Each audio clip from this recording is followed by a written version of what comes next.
জায়গাটার সামনে ঘর করছে। আমি আমার টিম লিডারকে নিয়ে আমি মোস্তফা এবং মোশাররফকে নিয়ে সেখানে পরিদর্শন করলাম।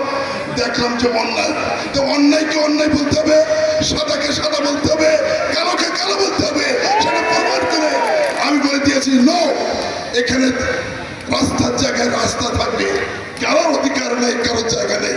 কালকে আমি দুটি সম্মেলন করার পরে আমার টিম লিডারকে নিয়ে এর একটি সমস্যা সমাধান করে এসেছি।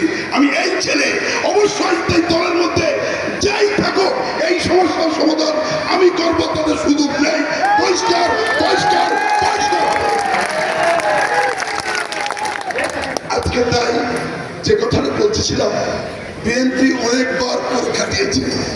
জাতীয় দল জিয়াউর রহমানের দল ক্ষমতা এসেছিল, তারপরে জিয়া মৃত্যুর পরে ৭০ সাল ক্ষমতা এসেছিল। ৯ বছর আপসীর নেত্রী আন্দোলন করে প্রধানমন্ত্রী হয়েছিল, আবার তিনবারে প্রধানমন্ত্রী হয়েছিল।